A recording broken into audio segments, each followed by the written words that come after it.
আসসালামু আলাইকুম। সবাই কেমন আছেন প্রিয় গাইস? আমাকে যারা যারা সাপোর্ট করেন সবাই ভালো থাকবেন, দোয়া করি। যারা না করেন তারাও থাকবেন ভালো, ইনশাআল্লাহ। আল্লাহর কাছে দোয়া করি। সুস্থতা অসুস্থ রাখার মালিক হলো আল্লাহ। আমি আপনি কিছু না, দোয়া করতে পারি। তো অবশ্যই প্রত্যেকের জন্য দোয়া করি। আল্লাহ পাক রব্বুল আলামিন সবাইকে ভালো রাখুক।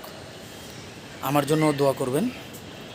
আল্লাহ যেন আমাকেও ভালো রাখে, আপনাদের সাথে যেন যুক্ত থাকতে পারি, ভালো ভালো কন্টেন্ট দিতে পারি, ভালো কিছু শেয়ার করতে পারি। তবে চেষ্টা করি ভাই, আমি যেখানেই যাই, আমি একজন গাড়ি চালাই, আমি যেখানে যাই আপনাদের সাথে শেয়ার করার চেষ্টা করি। ভালো কিছু দেখলেই আমি আপনাদেরকে ভিডিও দেই।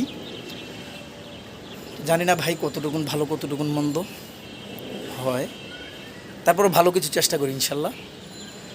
তো বৃষ্টির দিন দেখেন, আকাশ কিন্তু অন্ধকার, তারপরও ছাদে উঠে গেছি। এখানে একটা ছাদ বাগান আছে, তো এখান থেকে মাঝে মধ্যে আপনাদের সাথে ভিডিও দেই যখনই ঢাকার বাইরে না যাই। তো ইনশাল্লাহ আমার কথাটা আশা করি বুঝছেন আপনারা। তো সবাই ভালো থাকবেন, দোয়া করি। আর হচ্ছে যে আমাকে একটু সাপোর্ট করবেন। আপনাদের কাছে চিরদিনই কৃতজ্ঞ থাকব। ইনশাল্লাহ আপনাদেরকেও করব, আপনারা আমাকে করবেন, আমি আপনাদেরকে সাপোর্ট করব, এটাই নিয়ম। সবাই ভালো থাকেন। আসসালামু আলাইকুম ওয়া রাহমাতুল্লাহ।